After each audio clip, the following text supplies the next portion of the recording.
Halo guys, ini udah hitungan hari keberapa ya untuk hashtag di rumah aja karena adanya wabah COVID-19.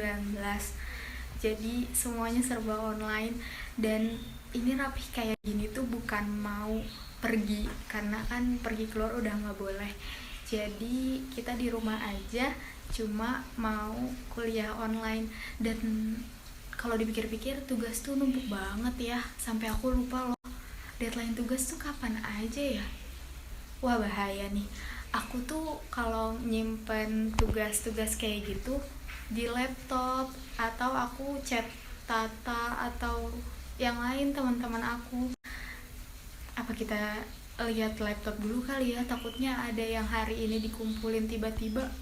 Hmm, nggak ada yang tahu. Yuk kita lihat laptop dulu.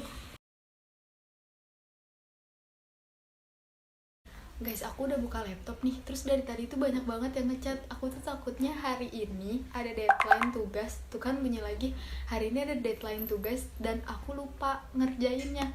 Aduh, aku deg-degan banget. Kalian mau lihat gak sebanyak apa chatnya? Nih ya.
Udah mulai ya? Halo semuanya. Halo semuanya. Halo. Halo. Halo, Halo, perkenalkan nama saya Umi Aulia Agustina Rusman. Nama saya Sheila Amade Supriyatna. Perkenalkan, nama saya Anizel Mariana. perkenalkan nama saya Trian Maulana Anugrah. Perkenalkan, saya Fitri Ramadhani MN. Perkenalkan, nama saya Chandra Fitria Puspitasari. Nama aku Hafni Kafir. Nama aku di Septiana Bila dari kelompok 1. Dari kelompok 1, Dari kelompok 1, mata kuliah pediatri. Mata kuliah pediatri. mata kuliah pediatri. Pada hari ini kami akan menjelaskan tentang ADHD. Saya akan menjelaskan mengenai apa sih itu ADHD. Jadi teman-teman, kalian udah pada tahu belum siapa itu ADHD? Iya benar banget. Jadi ADHD itu sendiri merupakan singkatan dari Attention Deficit Hyperactive Disorder. Jika diartikan dalam bahasa Indonesia, itu adalah gangguan pemusatan perhatian atau hiperaktivitas.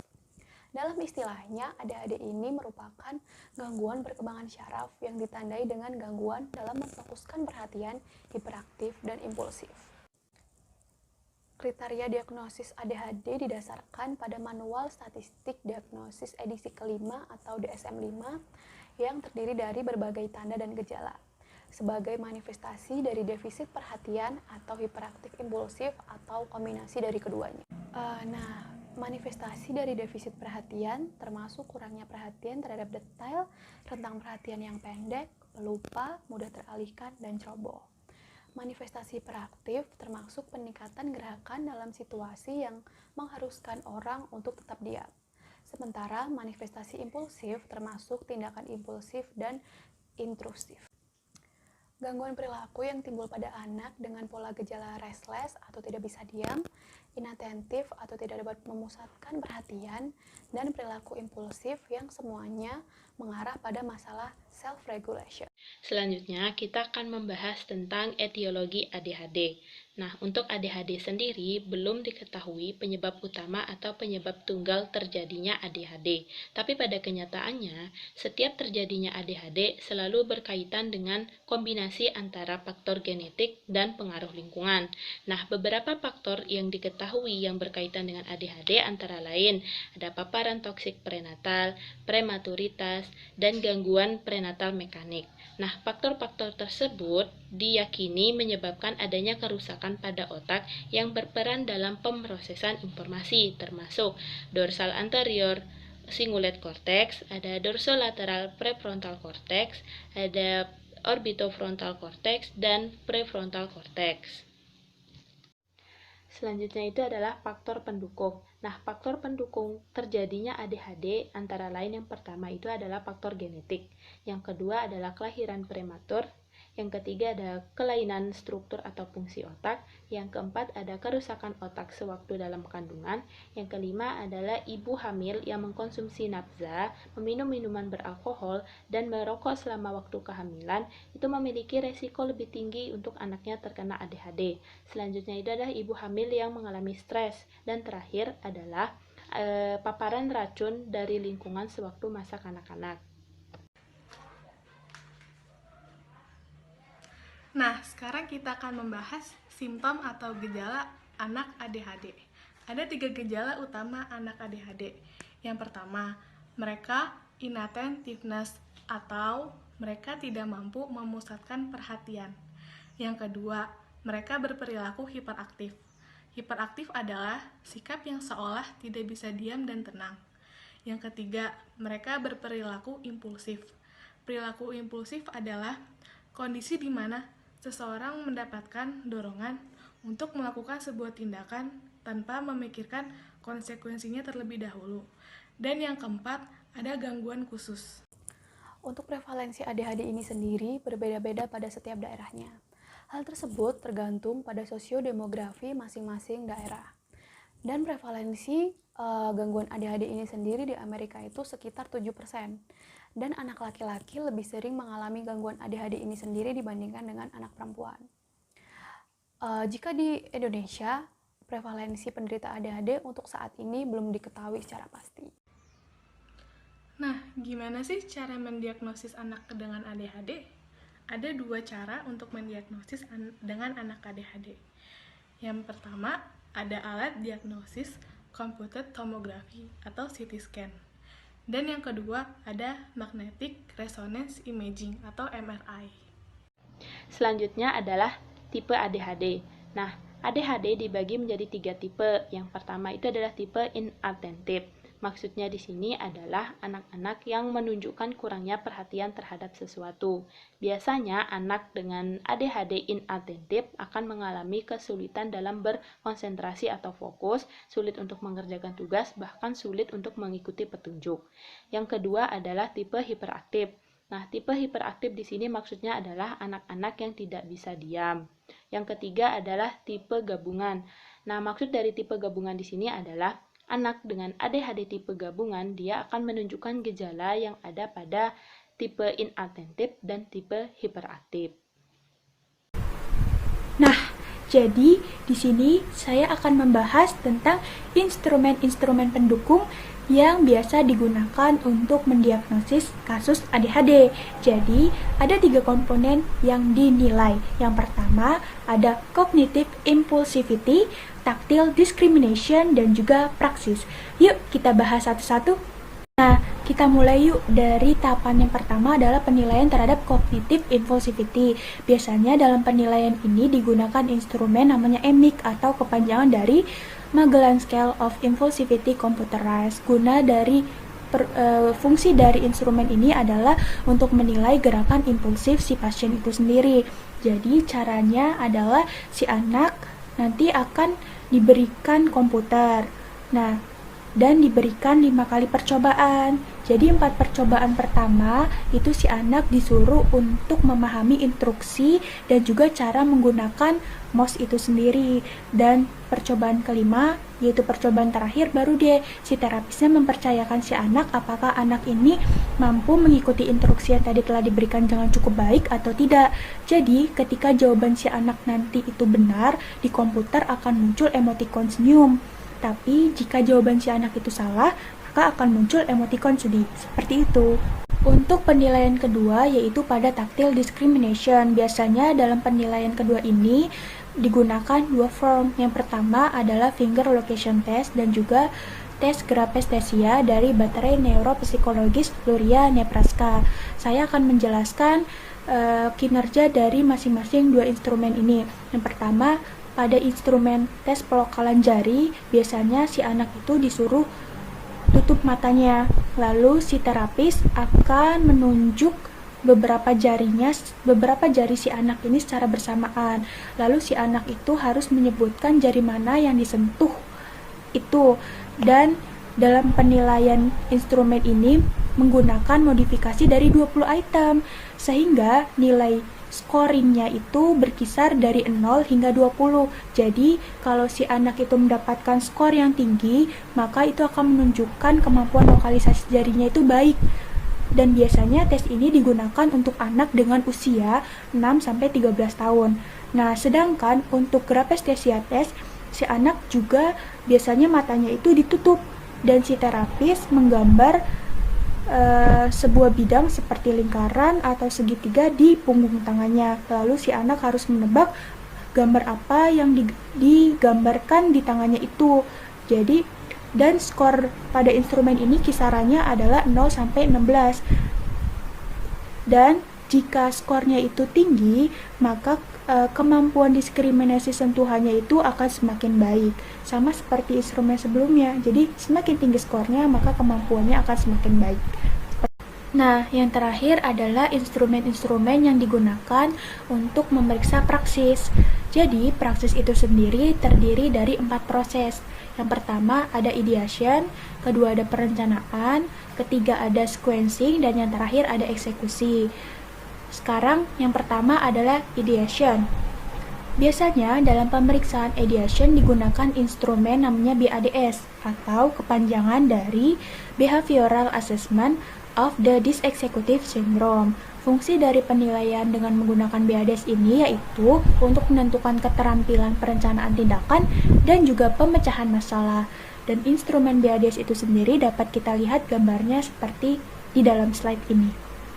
Jadi pada penilaian perencanaan itu biasanya digunakan instrumen ZMAP atau biasa kita singkat dengan kata ZM maksudnya. Jadi fungsinya adalah untuk meningkatkan kemampuan perencanaan anak terhadap rute peta yang disediakan. Nah, salah satunya ialah dengan menggunakan rute lokasi kebun binatang, namanya juga ZMAP kan. Nah, kinerjanya apa? Jadi si anak itu diukur seberapa mampukah si anak mampu membaca rute lokasi di mana ia berada saat berada di kebun binatang. Jadi instrumen ZMAP ini juga mempunyai kisaran skor yaitu dari 0 hingga 7. Jadi semakin si anak itu mampu membaca rute lokasi di mana ia berada, maka akan semakin tinggi juga skornya, dan semakin tinggi skornya itu menunjukkan bahwa kemampuan keterampilan perencanaan si anak itu semakin baik. Nah, pada proses penilaian sequencing biasanya digunakan instrumen namanya KABC atau kepanjangan dari Kaufman Assessment Battery for Children atau biasa juga dikenal dengan nama hand movement. Nah, biasanya instrumen ini itu digunakan untuk anak berusia 2 hingga 12 tahun. Kinerjanya adalah gampang, yaitu dengan menggunakan gerakan tangan. Jadi pertama-tama si terapis itu harus memberikan contoh pola gerakan dengan mengepalkan tangan dan memberikan ketukan di atas meja. Lalu menyuruh si anak untuk mengikuti gerakan dari mulai mengepal dan mengikuti seberapa banyak ketukan yang dicontohkan tadi oleh si terapisnya. Dan pada pemeriksaan kali ini juga memiliki scoring antara 0 hingga 21. Jadi semakin baik dan juga benar si anak itu bisa ngikutin pola gerakan yang tadi telah dicontohkan oleh si terapis, maka semakin tinggi skornya. Hal itu menunjukkan bahwa kemampuan sekuensinya itu juga semakin baik. Begitu dengan sebaliknya. Nah, yang terakhir adalah proses eksekusi. Biasanya instrumen yang digunakan ialah ROCV atau kepanjangan dari Administer the Austeriet Complex Figure Test. Biasanya pada instrumen kali ini berguna untuk menilai fungsi organisasi, perencanaan, eksekusi motor, dan juga strategi untuk memecahkan masalah.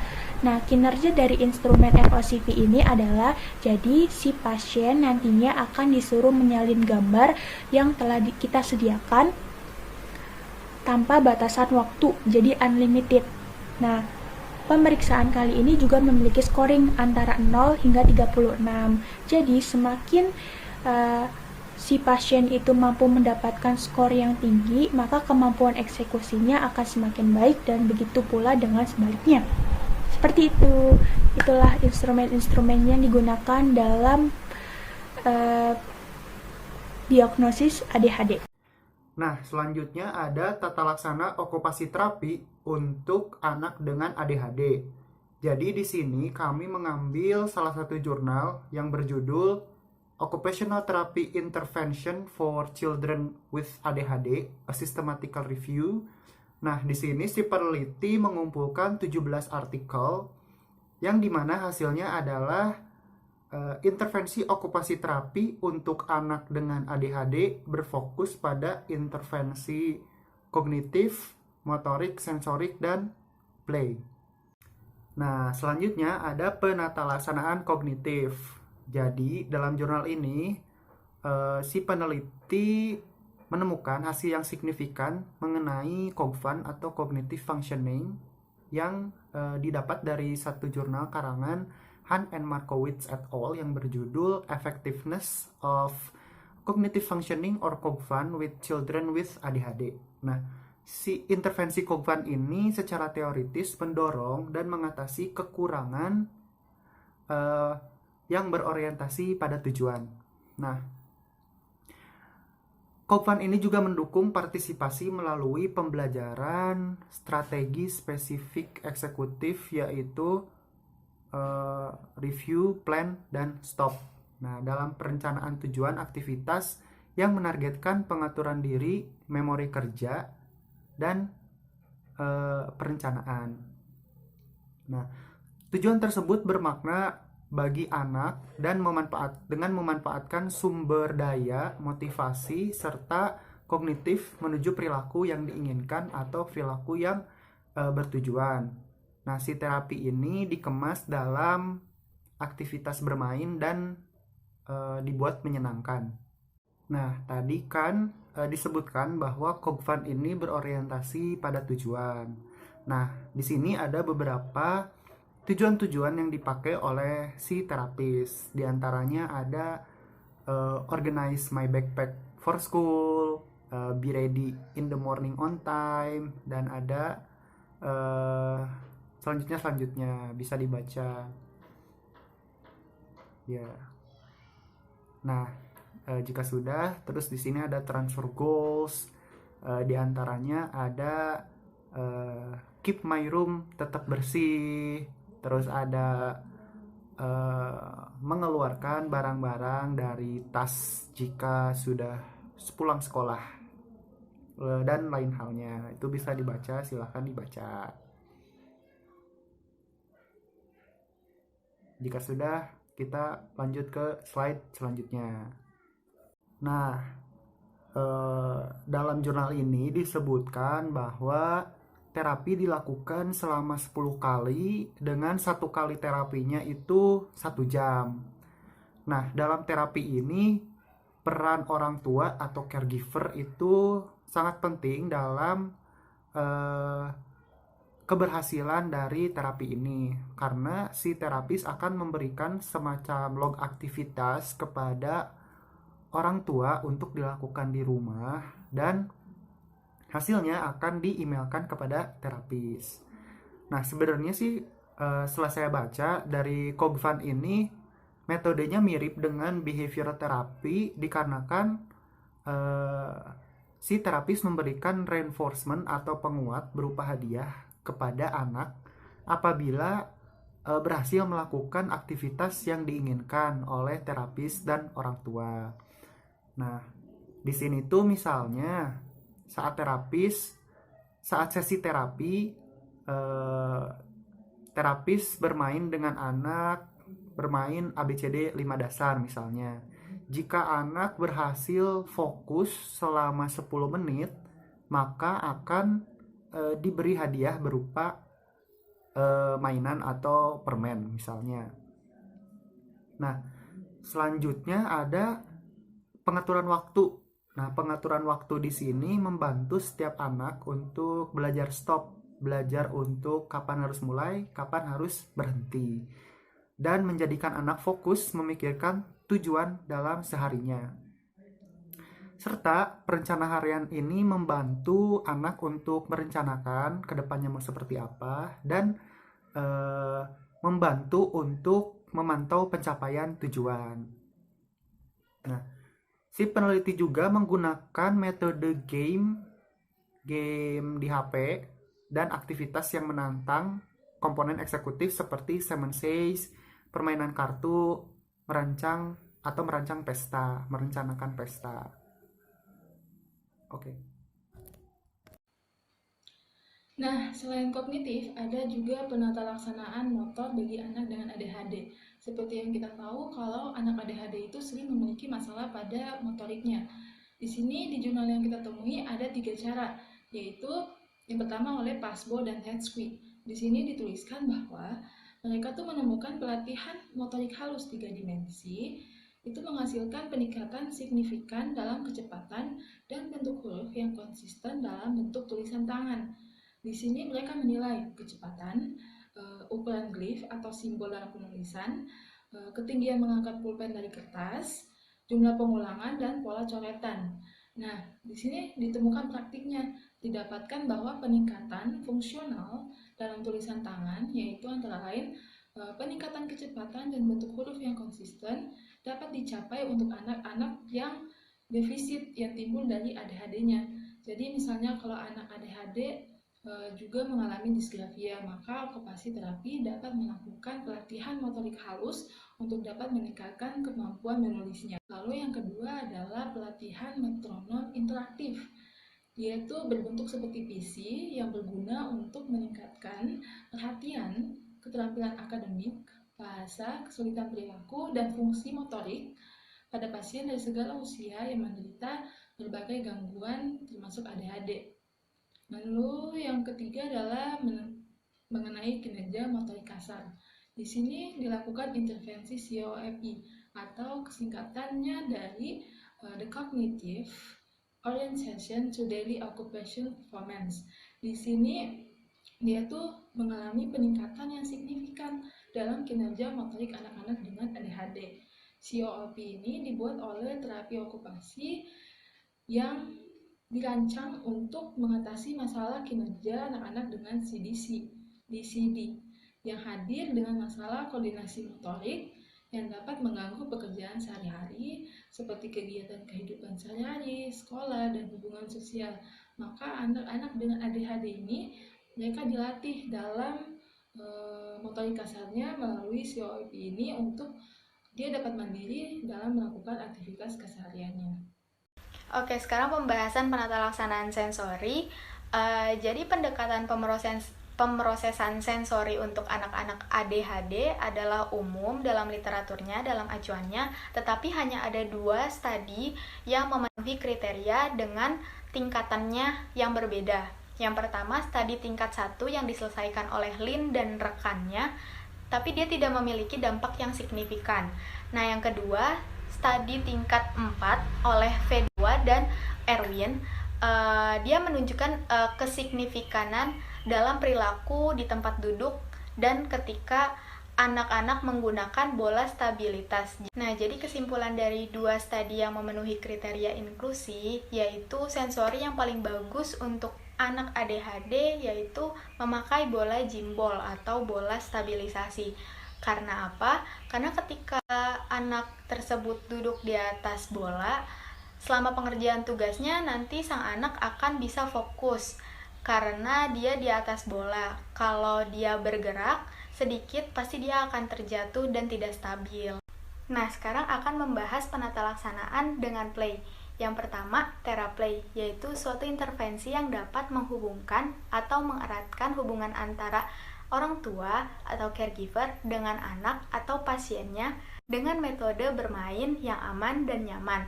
Nah, caregiver atau orang tua di sini belajar untuk bermain bersama anaknya dengan cara menimbulkan rasa aman, nyaman, meningkatkan interaksi sosial, mengembangkan regulasi diri antara anak dan orang tua, dan pengembangan rasa kepercayaan diri pada anak dan orang tuanya.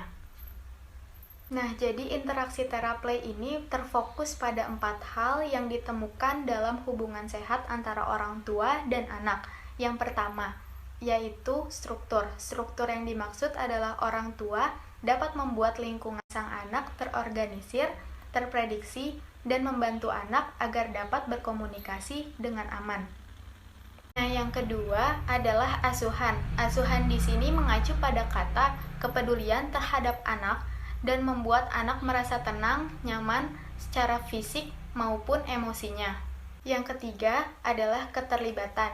Orang tua di sini harus hadir agar anaknya merasa dirinya dilihat atau diterima. Nah, yang keempat atau yang terakhir adalah tantangan, yaitu orang tua harus mendukung anaknya dalam hal pembelajaran dan penguasaan pada keterampilan yang baru. Jadi, anak dapat mengembangkan kompetensi dirinya dan kepercayaan dirinya. Selain teraplay, ada juga play-based intervention. Wilkes et al. Pada tahun 2011 dalam jurnalnya yang berjudul A Play-Based Intervention for Children with ADHD, a Pilot Study, menguji keefektifan intervensi baru yang dirancang untuk meningkatkan permainan dan keterampilan sosial anak-anak ADHD dan teman bermain mereka dalam konteks alami permainan. Intervensi ini melibatkan sesi permainan yang direkam, kemudian video itu dipertontonkan, video feedbacknya atau video yang melihat diri sendiri di masa lampau, atau bisa juga video feed forward atau melihat skenario yang bisa terjadi di masa depan. Terapis modeling dan peer modeling atau menggunakan terapis atau teman sebaya sebagai model atau contoh digunakan untuk memberikan contoh bermain sosial. Hasilnya, kemampuan anak-anak dengan ADHD dan teman bermainnya meningkat dalam permainan sosial mereka. Ada peningkatan rasa playfulness dan empati interpersonal.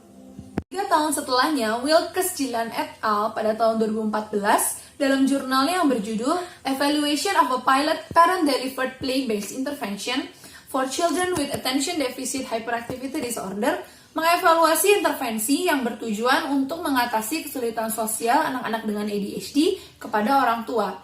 Intervensi dievaluasi dalam 3 perspektif, efektivitas, kelayakan, dan juga kesesuaian.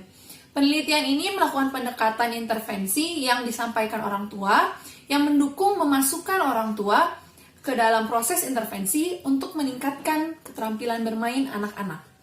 Temuan penelitian ini memiliki implikasi untuk praktek okupasi terapi berupa, yang pertama, orang tua dari anak-anak dengan ADHD mungkin memerlukan dukungan untuk memfasilitasi perkembangan sosial emosional anak mereka. Dan yang kedua, bermain sebagai media intervensi dinilai cocok dan dapat memberikan terapi yang menyenangkan dengan lingkungan yang mendukung untuk anak-anak dan orang tua mereka. Sebagai konklusi, ditemukan bahwa intervensi bermain dinilai efektif, layak, dan merupakan pendekatan yang tepat untuk mengatasi masalah sosial gangguan anak-anak dengan ADHD. Selain jurnal yang dipimpin oleh Wilkes yang tadi sudah kita sebutkan, ada juga jurnal dari Gold dan Jarus yang pada tahun 2005 dalam jurnal yang berjudul Effect of a Social Skills Training Group on Everyday Activities of Children with ADHD meneliti pengaruh pelatihan keterampilan sosial. Mereka membandingkan antara anak ADHD dengan anak tanpa ADHD dalam keterampilan activity daily living-nya. Studi ini menggunakan pendekatan behavior dan cognitive behavior, juga penggunaan okupasi. Intervensi berfokus pada peningkatan keterampilan komunikasi dan interaksi, dan hasilnya terdapat peningkatan yang signifikan dalam processing skills. Anak-anak dengan ADHD meningkat secara signifikan dari evaluasi pertama ke evaluasi kedua, dan tidak lagi berbeda. Jadi hasilnya udah tidak lagi berbeda dari anak-anak tanpa ADHD setelah perawatan. Hasil tersebut menekankan perlunya fokus pada pekerjaan dalam penilaian dan perawatan anak-anak dengan ADHD.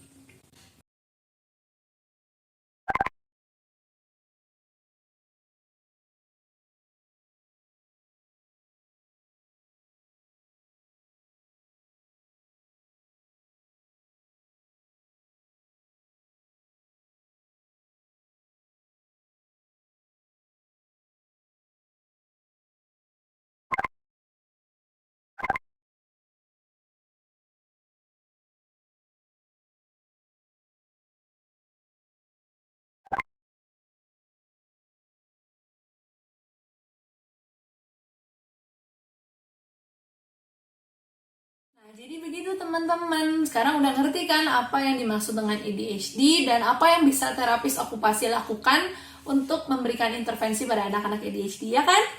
Nah, terima kasih untuk perhatiannya. Sekian presentasi kami. Semoga ilmu yang kami sampaikan bisa bermanfaat. Terima kasih.